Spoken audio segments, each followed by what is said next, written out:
Hi YouTube, please give me a moment while I go live on Facebook. I will be right back with you. I'm actually not going anywhere. Just gonna connect to Facebook and should be ready to go in a minute.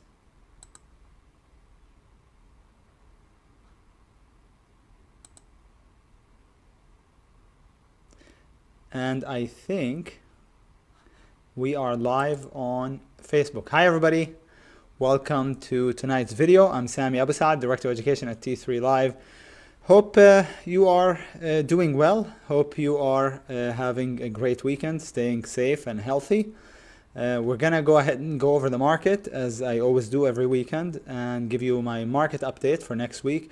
I'm also gonna share with you some swing ideas for next week. So I hope you find benefit in these videos.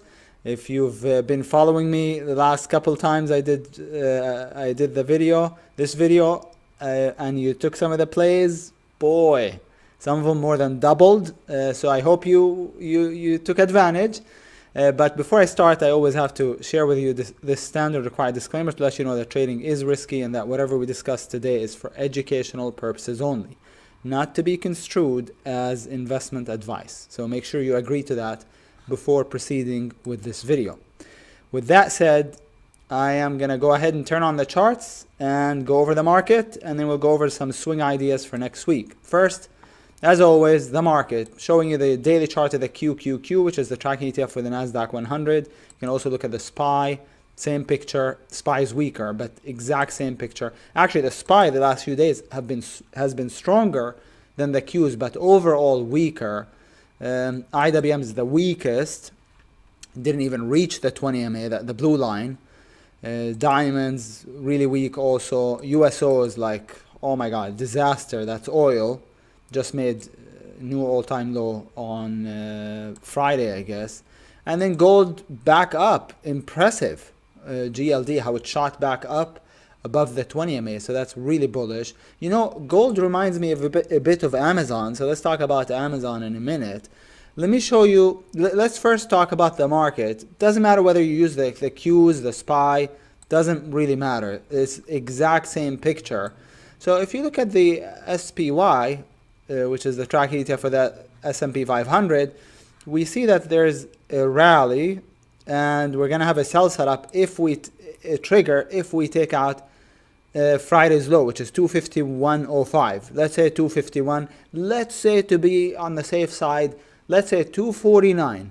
If we take out 249 on the SPY, again, really it's 251, but you could even wait for 249. If we take out 249, then we will have officially triggered a sell setup on the daily chart of the SPY. On the Qs, the number is 184.66, or if you want to be a little safer, before changing your bias to bearish or before getting into the short plays, then you can also wait for this big green bar's low to get taken out, which is 183.60.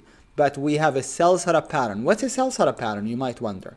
When you have a downtrend, if you have 3 green bars in a row, 3 green bars or 3 higher lows, so this bar's low is higher than the previous bar's low, and the previous bar's low is higher than the one before it, that's 3 green bars or 3 higher lows.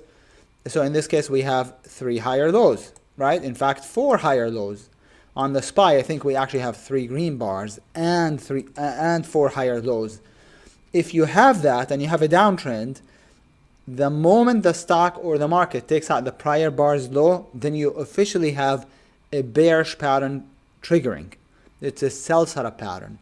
So that's what we have here. I was pretty surprised by that sell-off that we got at the end of the day on Friday. Very, very bearish, from 260 on the SPY to 253. That's $7, okay, in 30 minutes to close at the lows almost. So that almost certainly feels like we're gonna get some follow-through. Okay, so I expect to get follow-through to the downside on Monday. But in terms of targets, we have a congestion area right here at 240. We also have a little bit of support over here, which is, let's see what the low is. It's 245, 60, 50. So 245.50, we have a 240, around 240 or so. And then after that, then it's the gap fill. The gap fill means, you know, meaning somewhere here, like 230, let's say. So those are the next support areas on the SPY. I think they're a bit more well-defined on the Qs. So we got the Qs right here. That's the first support area. The second support area right here. And the third support area is the gap fill. So the third support area, it would be about 172. And then this would be about 178. And then the red bar's low is 181.50. So those are the three support areas on the way down if we trigger short. This market is no joke. I mean, this bearishness. I talked about the market, this being very, very bearish, because on the way down, we didn't just get red bars. Those, if you get multiple red bars in a row, consecutive red bars, those are always easy to reverse because they leave no support, no resistance on the way back up. But when you have, check it out, red, green, red, green, red, green, red, green. What that means is all of these people that bought it on the way down, when the market continued lower, they basically got trapped. They're underwater. So now when the market goes up, they're going to look to sell, which should put pressure on the stock or the market to continue lower, not higher. If you get multiple red bars in a row, like so, here's red bars. Let's just draw proper red bars. If you get multiple red bars in a row like so, and the market were to, you know, and once you get a reversal, then that usually, you usually get follow through. So if we were to get reversal here, you usually the market would have no problem at all reversing the entire sell-off. But when you have red, green, that really is very, very hard to reverse. So I don't think this market is going much higher. Well, first we have a sell setup pattern that is about to trigger, that I think will trigger on Monday. But even if, let's say, we were to gap up or to move up and not trigger short, I don't think the market is going up that much. I mean, we could go to 200, but that's about it. I just don't see it going back up anytime soon. So those that are hoping for a resumption of the uptrend that we've had for 11 years, or the uptrend that we had prior to that last sell-off, the sell-off that we got the last month or so, I'm sorry to say, I don't think we're gonna be going back up in an uptrend anytime soon. Which means this is probably the start of the bearish cycle in this kind of market, in a capitalist market. Basically, you always have the boom part and the bust part, boom and bust, always. So we haven't had that for 11 years. So this is what I'm saying is this is probably the start of that bearish cycle, the recession cycle. Of course, this is nothing new, but I'm just reiterating what I always say every weekend when I do these videos, because some people, of course, hope for this to be just a quick sell-off like the one we got in 2018, right? This one right here, the one we got in 2018 that we reversed quickly. This one right here at the end of 2018, October 4th through December 24th. That's the sell-off. So, and then as you can see, the market rebounded and went right back up. So what I'm saying is, I don't think that's going to be the case. Unfortunately, I don't think that's going to be the case. All right. So that's my take on the market. I hope everything makes sense. So with that said, I'm going to go ahead and go over some of the ideas for next week. Some bullish ideas first. This BNTX, it is extremely rare to see a stock go from, you know, whatever, 20, 30 bucks. Look at this, 28 bucks.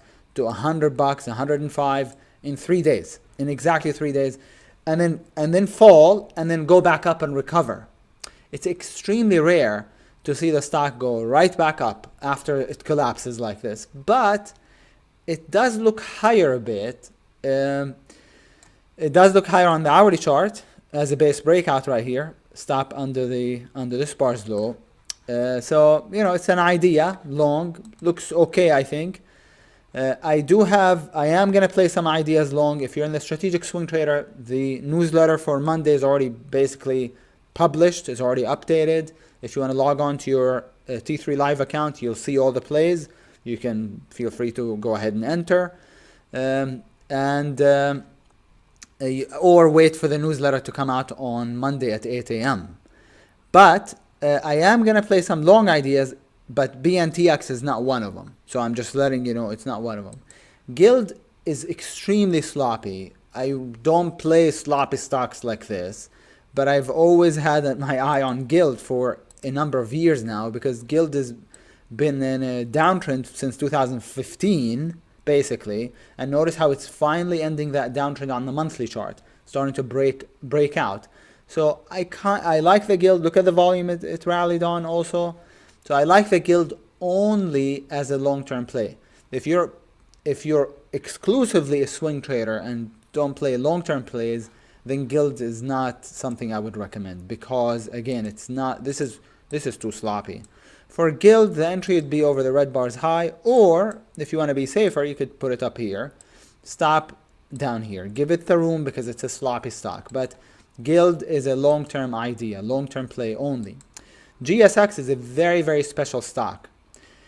Market collapsed, GSX barely pulled back, and as soon as the market went up the last 3 days, the GSX reclaimed that 20 MA on the daily chart. What does that tell you?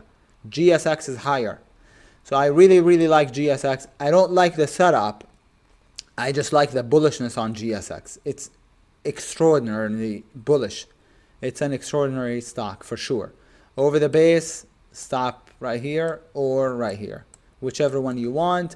Obviously, the larger stop is always more secure, but the tighter stop means more share size, more shares, bigger share size, and more money if it works, if you don't get shaken out of it. So GSX is just an extraordinary stock, is amazing. Some of the mortgage stocks, which made a lot of money day trading, I made a lot of money day trading the mortgage stocks recently, are setting up long. The most I made was actually when the MFA went up, not when it was down, when it was going up. In this bearish market, which is a bit surprising to me, I made more money playing long than short. Normally, bearish markets, you make money playing short, more money playing short.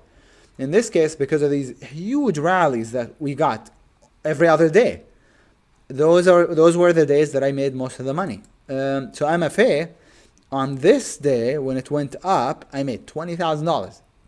On the day that it dropped, I think I made like $5K or $4,500 to be exact. But on the way up, I made actually $20,000, 4 times that amount on the way down. So now it has an hourly buy setup. It looks okay over the base, stop under it. What's bad about it is that it's based at the bottom of a wide range bar. So that's what's bad about it. Target 1 and target 2. Okay? On the MFA. It's not just the MFA, there's also the IVR, is another mortgage stock that looks pretty good on the hourly chart also. Let me see if this is linked. Oh, this is not linked to my hourly chart, so let me try it right here. So IVR, the same hourly chart, NYMT, a bunch of mortgage stocks look similar on the hourly and the daily.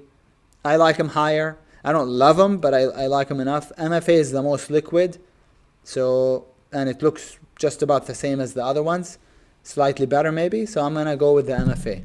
All right? Next on the list is MOV, and this is highly speculative. It's a little stock for 40 cents. But look at that daily chart. Look at that curling 20 MA. Look at the hourly chart also breaking out. So it'd be over 47 cents. Stop under the base. I don't know what the base low is, 42.50, or can give it also to 41 cents. So right here, stop right here. Target would be about 75 cents. It's a penny play, a penny stock play. Okay? Penny stock. And then I was just going to talk about Amazon, I guess, because when I looked at GLD, I remembered the Amazon is similar. Dropped with the market, not as much as the market, but reclaimed the 20 and is now above the 20 and the 200. So this is really bullish compared to the market. Amazon is like, it never really dropped that much, right? Compared to the market, it's just super bullish. So I like Amazon long term, but it's not quite set up yet. So those are the the bullish plays. In terms of the bearish plays, we have a lot of sell setups, just like the market. And the most important thing for me would be to make sure that the market actually triggers. I think the market is going to trigger on Monday. I think we're probably going to gap down on Monday based on how we closed on Friday, based on that sell-off that we got at the end of the day. We got a huge sell-off as I showed you at the end of the day on Friday. So usually pros open the market. I mean, novice people open the market. Pros close the market, right? The way the market closes, if it closes at the lows, usually you get follow through. So I think we're probably, not only will we trigger, but I think we're probably going to gap down on Monday. We'll see. But that's the main thing, is we want to make sure that the market is bearish before getting into some of these plays. Or you would want to make sure, I would want to make sure. So just keep that in mind. We have a bunch of food stocks like Chef, which was a nice play if you took last week. I did a couple of videos even midweek, which I normally don't do. I do it only on the weekends. But I did one midweek to give you, because there were so many good ones that we're setting up. Talked about the BA as a long, talked about Tesla as a long, talked about Chef as a long, talked about the TVTY as a long. TVTY got to target. Chef got to my target and $1 more. What else? EC as a long got to my target also. In 1 day in 2 days it got to my target. So a bunch of really nice longs. Nothing triggered short. Everything long with the market. Not that I really predicted that the market was going to bottom. I didn't. That was the market to me came kind of, that bottom was hard to predict. We just had a breakdown, and then the next day we had a gap up and then a huge move up. So it's not like I really was like I was able to predict the bottom in the market, and because of that I went all out long. No, it's because the plays triggered long. Everything was setting up long as a transition A on the hourly chart. So that's why I played long exclusively last week. So now we have some short ideas that are setting up. ADS was also played long last week. So ADS as a short under the base, stop above it on the hourly chart. BJRI, it looks even better than the ADS as a short under the base right here, stop above it. And then target when you have a sell setup is the prior pivot low. If there's substantial resistance, significant resistance on the way down, then one can take a target like target 1 right here, and then maybe target 2 at the lows. Okay, but normally for a sell setup pattern, the target is the prior low, is the prior pivot low. So normally that's the target. Okay, so that's the BJRI. Next is Chef, same exact pattern. They're both food stocks, restaurant stocks, right? And maybe Chef is a food delivery. I don't even know what they do, but I know they're in the food business. CNK is an hourly base breakdown. Stop above the highs. Entry under the lows right here. Under $11, I think is what I saw. Yeah, under $11 exactly. COP is oil. We have a bunch of oil stocks that are doing sell setups.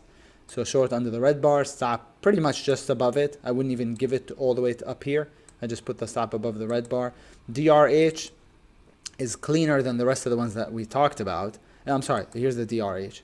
Is cleaner, so I like it a bit more. Under the base, stop above.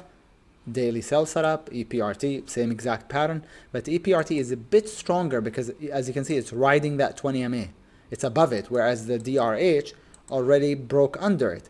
When you do a sell setup pattern on the daily chart, on the hourly, you want to see the moving average flatten out a little bit and start to point down. So we see that right here on the DRH. We don't see it quite yet on the EPRT. So between the EPRT and the DRH, which one do you think I would go with? Which one do you think I'm going to go with? You guessed it, okay? You guessed it. FANG, another oil stock, sell setup. It looks a little bit better than the COP, right? HP, another oil stock. Looks good, but doesn't seem, it looks even better, but because the more candles at the top, there's 4. The more candles at the top, the more resistance. So if you look at COP, there's only like 1 or 2. 2 at the top. FANG, we have 1, right? HP, we have kind of 3 or 4. So this looks better, but it's a larger stop. So it might not have enough reward to risk. Short, stop, and target. Okay? You want 2 to 1 normally, at least. Lulu's a sell setup. Pretty strong rally. Started from a wide range bar also. So that would be, you know, it would be a bit questionable to short it, but under the red bar, stop above it and target 140. Along the way, there's going to be some support. So, you know, 160 or so would be target 1. PTLA is really pretty right off the declining 20, and then we have a beautiful hourly chart. So I really do like the PTLA. The only issue with the PTLA is it doesn't have a ton of room on the daily chart. So it only has about $1. So hopefully it gets to the prior low and more and below it, right? And takes out the prior pivot low, because I really like the PTLA. Rilgi, another sell setup, a bit extended, but pretty weak. Good hourly chart also on the Rilgi. And then we have a bunch of oil stocks that are about to go to zero, probably, unfortunately, but they look good short. LPI, under the base, stop above it. I mean, it looks really good. NR, same exact pattern. It triggered already on Friday, but it's not too late. QEP, same exact pattern. And I know what some of you are thinking. SDRL, WPG is a dollar stock. You know, how much more can you make? It's already at $1. It's already at 50 cents. Well, guess what? If a stock at 50 cents drops to 25, how much do you make? 50%. If a stock at $100 drops to $50, how much do you make? 50%. So the price of the stock rarely matters. What matters is the pattern, okay? Not that I go out of my way to short penny stocks. It's not something that I do, but I noticed when I did my scanning this weekend that we have a lot of oil stocks.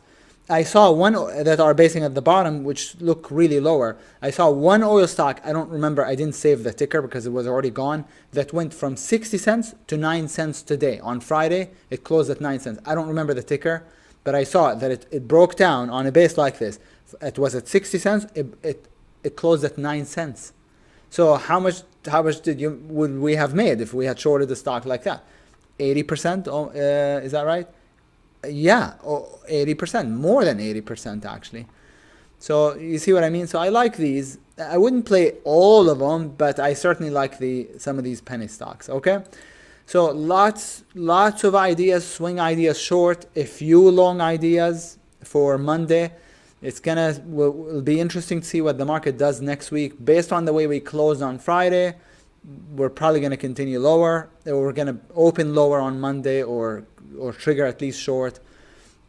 Based also on the way we went up, it's not going to be, I don't think we're going to go all the way back down to the lows right away. I think there's going to be some back and forth. So it's not going to be smooth sailing, but I'm definitely more short biased, bearish biased for next week.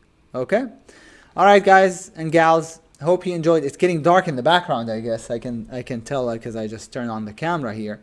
I hope you enjoyed this video. If you did, and if you found benefit in it, be sure to hit the like button. I would appreciate it. And what else? Be sure to check out the links in the description if you'd like to join me as a swing trader or a day trader. I have a swing trading newsletter and then a day trading chat room. So I have both services that you can partake in, that you can try out for 30 days for just $49 each. For 30 days. It's like free, almost. So be sure to check them out. I also have some links in the description of the video for some of my most important videos, what I would consider my most important videos. So these are free. Be sure to check them out, especially if you're at home doing nothing, you know, just staying safe, which you should be.